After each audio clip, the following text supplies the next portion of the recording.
Evangelho segundo Mateus, capítulo 5. Nós leremos os versículos 3 a 12. Hoje nós estamos dando início a uma nova série de sermões. Terminamos então a série sobre os 10 mandamentos. E a partir de hoje entramos numa nova série, a série sobre as bem-aventuranças. Então nos próximos domingos de manhã, nós estudaremos cada uma dessas bem-aventuranças. E veremos então o caminho da verdadeira prosperidade.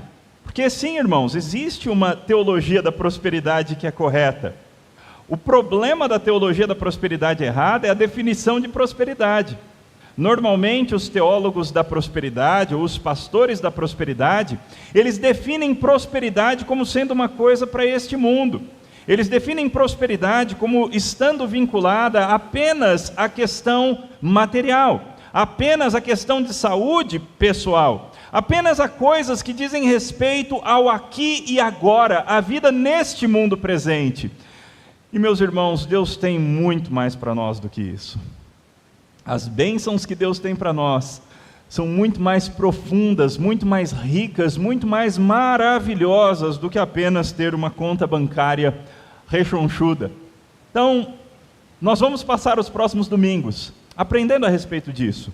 O que é a verdadeira bem-aventurança? Ou o que é a verdadeira prosperidade? Então hoje nós leremos todas as bem-aventuranças, embora o nosso foco será na primeira. O texto então nos diz assim: bem-aventurados os pobres de espírito, os pobres em espírito, porque deles é o reino dos céus. Bem-aventurados os que choram, porque serão consolados. Bem-aventurados os mansos, porque herdarão a terra. Bem-aventurados os que têm fome e sede de justiça, porque serão saciados. Bem-aventurados os misericordiosos, porque alcançarão misericórdia. Bem-aventurados os limpos de coração, porque verão a Deus. Bem-aventurados os pacificadores, porque serão chamados filhos de Deus. Bem-aventurados os perseguidos por causa da justiça, porque deles é o reino dos céus. Bem-aventurados são vocês quando por minha causa os insultarem e os perseguirem, e mentindo disserem todo o mal contra vocês. Alegrem-se e exultem, porque é grande a sua recompensa nos céus, pois assim perseguiram os profetas que viveram antes de vocês. Vamos mais uma vez falar com o Senhor em oração. Pai querido, agora é a hora, ó Pai, que a Tua palavra foi aberta diante de nós e na hora na qual ela será exposta. E mais uma vez, ó Deus, nós te pedimos que o Senhor fale aos nossos corações. Precisamos ouvir a Tua voz. Nem só de pão viverá o homem, mas de toda a palavra que vem da boca de Deus. Assim, ó Deus, nós queremos ouvir desta palavra que vem da Tua própria boca, a fim de que nós tenhamos vida. Fala, portanto, aos nossos corações, em nome de Jesus. Amém. Muito bem, meus irmãos, as bem-aventuranças. Antes de explicar a primeira bem-aventurança, eu gostaria de chamar a atenção de vocês para algumas questões estruturais das bem-aventuranças. Eu sei que é uma coisa meio estranha, mas Deus, quando escreveu a sua palavra, Deus escreveu a sua palavra com estruturas, e algumas dessas estruturas são absolutamente lindas e maravilhosas, e quanto mais você desenvolve olhos para encontrar, detectar essas estruturas, mais a palavra faz sentido. Talvez uma coisa que você nunca tenha percebido é que a promessa da primeira bem-aventurança é igual à promessa da última bem-aventurança, considerando a última bem-aventurança, o versículo 10. Então veja só, a primeira é: bem-aventurados os pobres em espírito, porque deles é o reino dos céus. E a 10ª, bem-aventurados os perseguidos por causa da justiça, porque deles é o reino dos céus. Ou seja, quando Jesus colocou esta primeira bem-aventurança no número 1 e a última bem-aventurança nesse final, Jesus então está propondo que essas duas bem-aventuranças, elas fazem como que uma moldura em torno das outras que estão no meio. mais uma coisa interessante. Essas duas estão no presente, todas as do meio no futuro. Olha que coisa interessante. As duas da ponta, bem-aventurados os pobres em espírito e bem-aventurados os perseguidos por causa da justiça, deles é o reino dos céus. Agora, desde já, eles já podem começar a usufruir essa bênção, agora, no aqui e agora, sendo que as demais bem-aventuranças nos apontam mais para coisas do futuro. Os que choram serão consolados, os mansos herdarão a terra, os que têm fome e sede de justiça serão saciados, os misericordiosos alcançarão misericórdia, os limpos de coração verão a Deus, e os pacificadores serão chamados filhos de Deus. Ou seja, as bem-aventuranças do meio, elas apontam para questões que, num certo sentido, às vezes nós já experimentamos aqui, mas o grande cumprimento das bem-aventuranças do meio é um cumprimento futuro, é um cumprimento que vai acontecer depois da volta do nosso Salvador, depois que Jesus Cristo voltar. Mas o reino dos céus é algo que você pode começar a experimentar aqui e agora. O usufruto, as bênçãos do reino, as alegrias do reino de Deus, do reino dos céus, são bênçãos que Deus quer dar para você hoje. Assim, meus irmãos, qual é a primeira característica desse cidadão do reino dos céus? Qual é a primeira marca deste cidadão do reino dos céus? Qual é a porta de entrada para essa vida bem-aventurada? Qual é a porta de entrada para essa vida de prosperidade que o Senhor tem para nós? Essa vida abençoada que o Senhor quer dar para nós.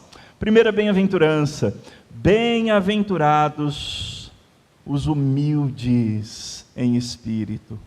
Ou bem-aventurados os pobres em espírito, porque deles é o reino dos céus. Nós temos aqui então, irmãos, basicamente 3 conceitos para nós entendermos. Número 1, o que é ser bem-aventurado? Número 2, o que é ser pobre em espírito, ou humilde de espírito? E número 3, o que é herdar o reino dos céus? O que é ter o reino dos céus? Então vamos lá, uma por vez. A palavra bem-aventurado, palavra grega para bem-aventurado, é uma palavra que significa algo difícil de expressar, mas é algo muito bom. Que bênção, que grande ventura, que coisa mais maravilhosa. Como será abençoado, como será bem-sucedido, como essa pessoa vai ser feliz por causa da bênção de Deus sobre a sua vida. Um bem-aventurado é alguém que anda nos caminhos do Senhor, e por andar nos caminhos do Senhor, recebe da parte de Deus grandes bênçãos, recebe da parte de Deus o cuidado, o carinho, a atenção de Deus, o olhar de Deus em seu favor.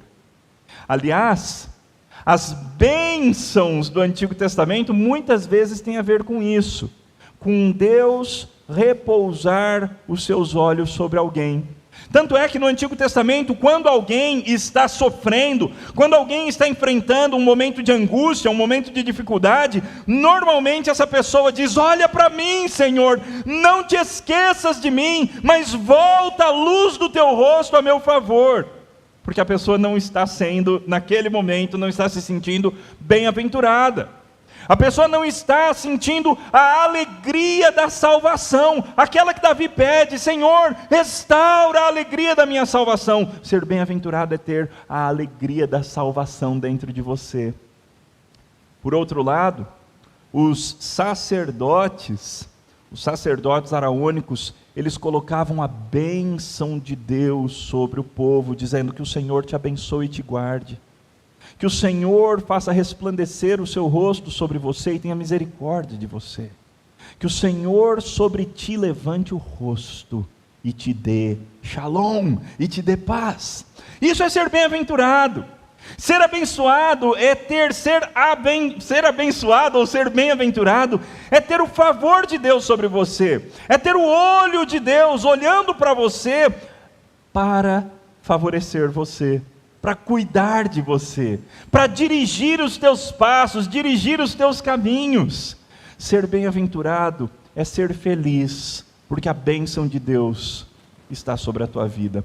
Muito mais do que apenas uma alegria que vem por causa de uma piada, ou a alegria que vem porque você recebeu uma herança física nesta terra, mas uma alegria muito mais profunda e muito mais duradoura, porque é a alegria de quem sabe que é amado pelo Senhor, que está debaixo da graça de Deus, protegido pelo Senhor. Bem-aventurados. Bem-aventurados são quem? Em primeiro lugar, o texto nos diz: bem-aventurados os pobres de espírito. Assim como na língua grega, no português, nessa boa tradução, eles também não colocaram verbo. Percebam que é uma qualificação: bem-aventurados os pobres de espírito. Na língua grega, por causa da língua hebraica, quando um judeu escreve em grego, ele chama isso da língua hebraica para a língua grega. Quando você usa uma frase sem verbo, ela é ainda mais forte do que se você tivesse colocado um verbo. Ou seja, não tem jeito disso não acontecer. Necessariamente essa será uma verdade. É uma verdade inegável, é uma verdade que nunca se tornará inverdade, é uma verdade inamovível, é um axioma. Todo pobre de espírito é bem-aventurado. Todo pobre de espírito é bem-aventurado. Não será bem-aventurado, é bem-aventurado.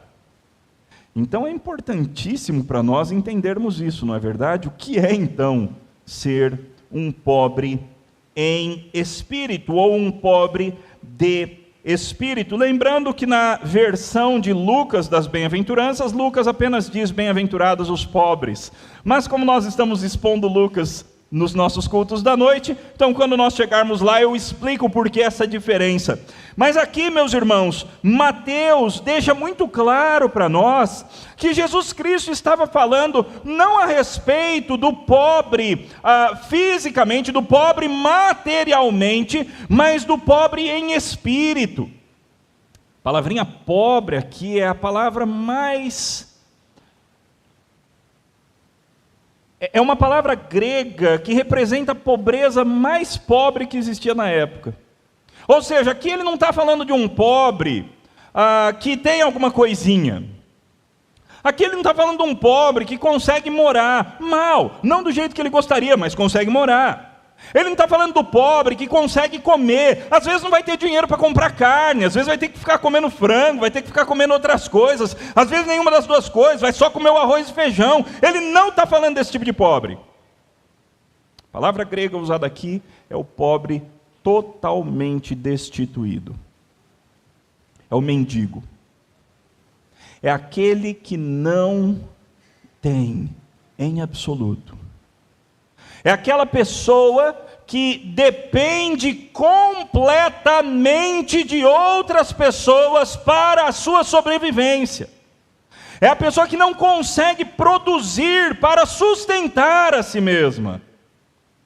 Ele está falando de pobreza abjeta, de pobreza completa, de total destituição. Mas notem os irmãos que Jesus qualifica essa pobreza não como sendo uma pobreza física, uma pobreza material, uma pobreza de dinheiro, mas uma pobreza espiritual. É o pobre de espírito. É a pessoa destituída aqui dentro. E aqui é onde a gente precisa entender. O que é um pobre em espírito? Uma das ilustrações que me vem à cabeça é o seu Timóteo. Seu Timóteo. Seu Timóteo era um mendigo que morava na rua da igreja da Congregação da Luz, quando nós estávamos trabalhando lá na congregação no bairro da Luz, em São Paulo. E o seu Timóteo, mendigo que era, tinha o seu carrinho, aquilo que alguns chamam de burrinho sem rabo, não é? Ele tinha o seu carrinho no qual ele ia pegando lixo pela cidade, e ele tinha a sua tendinha, que ele armava ali na rua, e ele ficava ali. O seu Timóteo não tinha quase nada. Ele tinha o carrinho dele, tinha a sua tendinha e umas pouquíssimas coisas dentro da sua tenda. E de vez em quando, irmãos, quando nós tínhamos algum evento com comida na igreja, nós tínhamos o prazer de ir lá levar essa comida. O pessoal da igreja tinha o prazer de ir lá levar a comida para o seu Timóteo. Irmãos, como o seu Timóteo era humilde, como o seu Timóteo era simples, como o seu Timóteo ficava profundamente grato por qualquer coisinha que nós levássemos para ele, por qualquer atitude de carinho, por qualquer atitude de amor, por qualquer atitude de atenção, qualquer coisa era muito, ele recebia como se estivessem fazendo muito por ele, porque afinal ele não tinha nada, ele não tinha ninguém, ele não era ninguém aos seus próprios olhos. E assim ele era uma pessoa muito grata, muito simples, muito fácil de tratar. Pelo menos naqueles contatos que nós tínhamos com ele. Nós não sabemos a vida anterior dele. Mas ser pobre em espírito, meus irmãos, é essa atitude de saber que você não merece nada. Ser pobre em espírito é a atitude de quem sabe que está devendo. Diante de Deus, no que concerne aquilo que realmente vale na vida, os valores do reino, você não tem nada intrinsecamente seu, nada que você realmente produza, nada que você não tem absolutamente nenhum crédito diante de Deus. Absolutamente nenhum crédito diante de Deus. Você é um necessitado, um carente, um destituído, um mendigo espiritual. Ser pobre em espírito é ser consciente da sua necessidade extrema. É ser consciente de que você não tem o que apresentar diante de Deus, você não tem argumentos e você não tem coisas que você possa apresentar a Deus, a fim de que Deus queira ter um melhor relacionamento contigo. Ou você depende da graça, ou você está perdido. Isaías 57:15 nos ajuda um pouco a entender o que é esse conceito de ser pobre em espírito. Isaías 57:15 nos diz assim: porque assim diz o alto, o sublime, o que habita a eternidade, e cujo nome é santo, habito no alto e santo lugar, mas habito também com o contrito e abatido de espírito, para vivificar o espírito dos abatidos e vivificar o coração dos contritos. Ser pobre em espírito é ser abatido no seu próprio coração, é estar contrito na presença de Deus, é chegar na presença de Deus e saber que você não tem o direito nem mesmo de falar com o rei, nem mesmo de estar na presença do Todo-Poderoso. Você não tem direitos diante de Deus. Você é um pobre, você é um mendigo. Você sequer tem grande capacidade de olhar para cima, de olhar para Deus, porque você sabe da sua inadequação. Você sabe que você não está à altura de entrar diante do Rei dos Reis, do Senhor dos Senhores. A atitude do pobre é a atitude daquele cobrador de impostos que dizia: ai de mim, porque eu sou pecador. É isso que é ser pobre em espírito. E o contrário de ser pobre de espírito é a atitude farisaica de achar que você está fazendo tudo o que você precisaria fazer, e então você acha que é quase um privilégio para Deus ter contato com você. Deus é um felizardo porque Ele tem a oportunidade de gastar tempo com você. Esse é o absoluto oposto da pobreza em espírito, é esse orgulho espiritual. Isaías 66, 1 e 2 também nos ajudam a entender a pobreza de espírito. O texto diz assim: assim diz o Senhor, o céu é o meu trono, a terra é o estrado dos meus pés. Que casa então vocês poderiam construir para mim, ou que lugar para o meu repouso? Porque a minha mão fez todas estas coisas, e todas vieram a existir, diz o Senhor.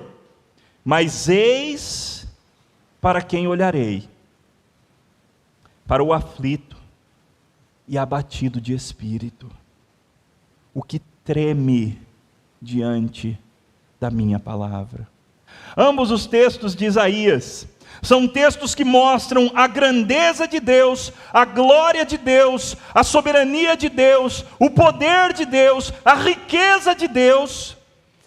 E então, numa extrema oposição, mostram a reação daquele que se aproxima diante de Deus com o coração no lugar certo, abatido, contrito, pobre, aflito, treme diante da minha palavra. Em Mateus 11, versículo 29, nós também temos um outro conceito que nos ajuda a entender o que é ser pobre em espírito ou pobre de espírito. O texto diz assim: tomem sobre vocês o meu jugo e aprendam de mim, disse Jesus, porque eu sou manso e humilde de coração. Ser pobre em espírito é ser humilde de coração. Ser pobre em espírito não é achar que você tem todas as cartas para vencer o jogo, ou que você tem todo o valor que você precisa para se dar bem na vida, ou toda a capacidade pessoal que você precisa para ser uma pessoa bem-sucedida, ou que você é uma pessoa muito articulada, ou que você é uma pessoa que já tem tudo resolvido na sua vida. Ser pobre em espírito é ser humilde de coração. É confessar diante de Deus a sua inadequação, a sua necessidade, a sua pobreza, a sua carência. Confessar diante do Senhor Deus que se o Senhor não vier ao teu favor, você não tem o que fazer. Um autor chamado Leon Morris, ele diz o seguinte: estes, os pobres de espírito, reconhecem a sua falta de recursos espirituais e, portanto, a sua completa dependência de Deus. São aqueles que sentem a sua necessidade espiritual, conhecem a sua necessidade de Deus. É o oposto do orgulho farisaico, com as suas próprias virtudes, com aquilo que Jesus tantas vezes se confrontou. É a atitude de Davi que diz: mas eu sou verme e não um homem. Você já teve essa sensação na presença de Deus? Eu sou um verme. Eu não sou gente. Diante do Senhor eu não tenho o direito de ser chamado de gente. Eu sou um verme e não um homem. É a atitude de Isaías que disse: ai de mim, porque eu sou um homem de lábios impuros. Habito no meio de um povo de impuros lábios, e os meus olhos viram o Rei.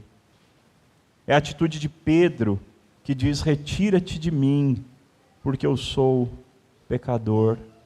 É a atitude de Paulo que diz: eu sou o pior dos pecadores, mas a mim, o pior dos pecadores, Deus revelou graça abundante. É a atitude de esvaziamento do próprio ego. É a atitude de esvaziamento do próprio eu. É uma atitude, em certo sentido, semelhante com uma coisa que a nossa sociedade abomina, chamada baixa autoestima. A baixa autoestima é uma característica daquele que é pobre de espírito. Uma característica positiva, abençoadora, de quem sabe que não tem grande valor próprio, de quem sabe que não tem moeda de troca para apresentar na presença de Deus. Ser pobre em espírito é saber a própria situação e depender inteiramente da graça de Deus. Você é pobre de espírito? Ou pobre em espírito, como a Nova Almeida Atualizada prefere traduzir, e de fato fica mais fácil de entender? Ou você é alguém que tem orgulho, que tem segurança dos seus próprios feitos, da sua própria moral, da sua própria ética, das suas atitudes? Está você esvaziado de si mesmo? Ou você acha que você tem tudo no lugar, está administrando tudo muito bem, a tua vida espiritual é absolutamente maravilhosa diante de Deus? Meus irmãos, nós precisamos de pobreza em espírito. Você quer ser bem-aventurado? Você quer ser abençoado por Deus? Você quer que o Senhor te cubra com as suas bênçãos e olhe para você com um grande favor? Então chegue na presença de Deus vazio de você mesmo. É claro que isso vai ter impactos significativos, importantes, dentro de todos os teus relacionamentos interurbanos. Porque você vai aprender a não olhar para pessoas do ponto de vista de quem está em cima, mas como um pobre de espírito.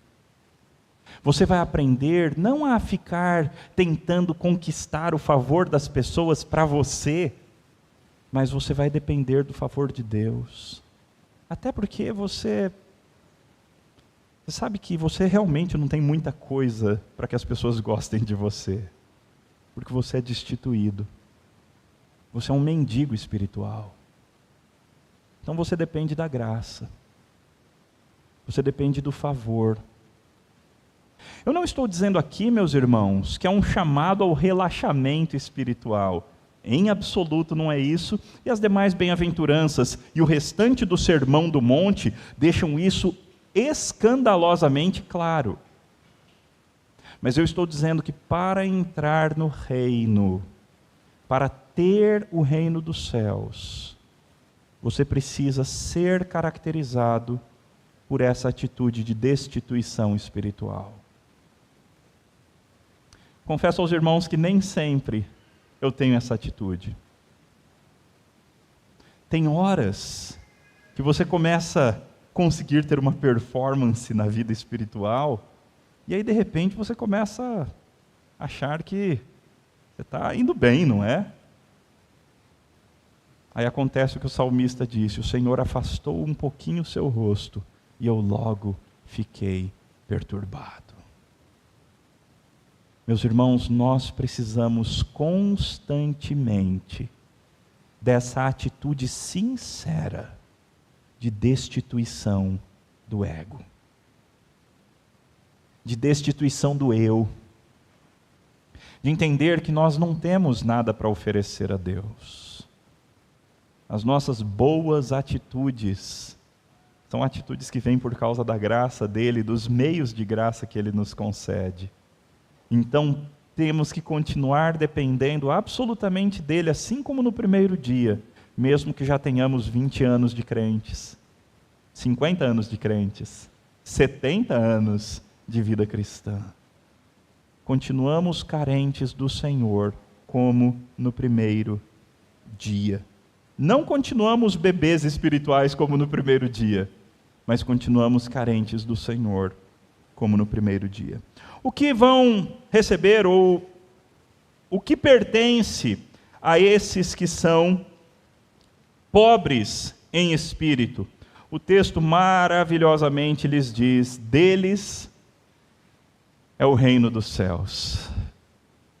Poderia haver uma oposição, um contraste mais escandaloso. O reino é dos pobres. O reino dos céus é dos pobres em espírito. A coisa mais maravilhosa que existe, o lugar de habitação do Rei dos Reis, do Senhor dos Senhores, o reino de Deus, que Mateus sempre prefere chamar de reino dos céus, não é dos fortes, nem dos que correm melhor, mas dos fiéis e sinceros que seguem junto ao Senhor, dos que são pobres em espírito. O reino não é daqueles que performam muito bem.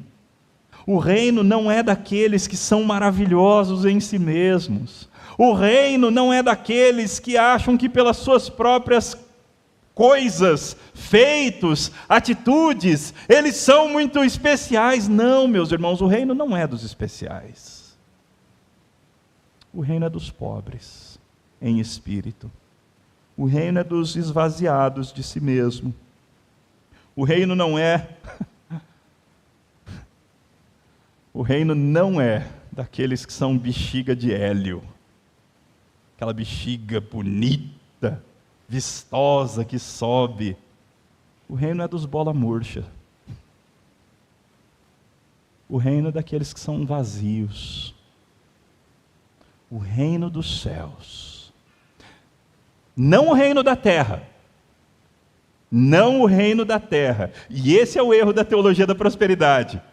A teologia da prosperidade, ela quer nos prometer o reino da terra, e nisso ela é pervertida, ela é uma heresia diabólica, porque ela quer nos seduzir com o reino da terra, quando Deus tem algo muito melhor para nós. Deus nos oferece o reino dos céus. Deus nos oferece comunhão eterna com Ele. Deus nos oferece passar a viver debaixo do reinado dEle, hoje. Lembra que essa é a bem-aventurança, junto com a última, que não é futura? É claro que ela vai ter um cumprimento ainda mais alvissareiro e maravilhoso no futuro, mas o reino é para hoje. Deus quer dar o reino hoje para você. Aliás, é Mateus, é Jesus no Sermão do Monte em Mateus, que daqui a pouco vai dizer: não temais, ó pequenino rebanho, porque o vosso Pai se agradou em dar para vocês o reino. O reino é para hoje, o reino é para agora, e o reino é para os vazios, o reino é para os humildes de espírito. Aqueles que demonstram essa humildade diante de Deus, e aqueles que demonstram essa humildade diante do próximo. Eu tenho que aprender, e certamente você também, porque certamente existem áreas que você ainda precisa esvaziar, certamente existem aspectos, cantos da tua vida, que você ainda se apega, como se o seu valor estivesse ligado àquilo. E você precisa esvaziar, apertar, a fim de esvaziar tudo. E assim, irmãos, pobres em espírito, nós cada vez mais seremos donos do reino dos céus, para a glória do Pai. Vamos orar ao Senhor.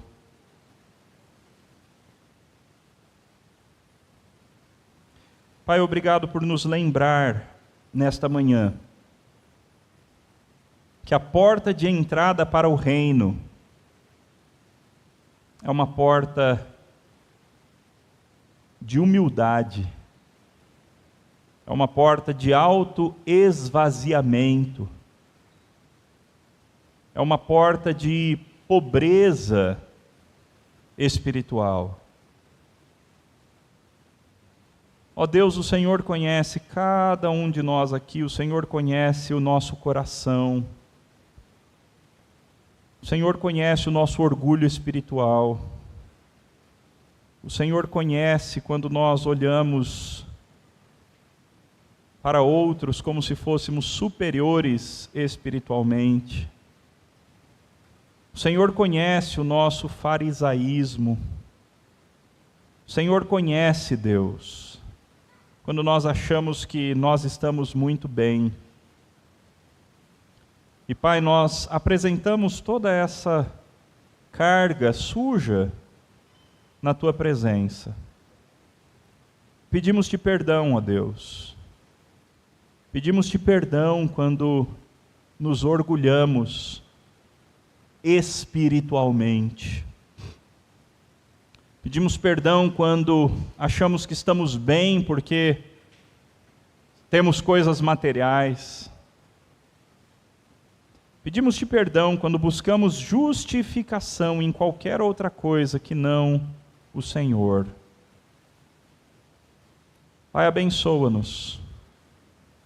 Nós somos pobres e necessitados. Porém, o Senhor cuida de nós. Louvado seja o Teu nome por isso, Pai. Ajuda-nos, Deus, a sermos pobres em espírito e, ao mesmo tempo, nos esforçarmos para entrar pela porta estreita. Às vezes essas coisas não se coadunam na nossa mente, não fazem sentido na nossa mente ao mesmo tempo, mas o Senhor, por meio do Teu Filho, nosso Salvador, nos ensinou ambas verdades. Que o reino é dos vazios de si mesmos. O reino é dos pobres em espírito. E estes são aqueles que devem se esforçar ao máximo para entrar no reino. E ao fazerem-no, eles reconhecem que foi o Senhor. Ajuda-nos, Pai, dirige-nos. Dá-nos a graça de experimentar e usufruir a verdadeira prosperidade, a verdadeira bem-aventurança, a verdadeira bênção que o Senhor tem para os Teus filhos, no nome precioso de Jesus.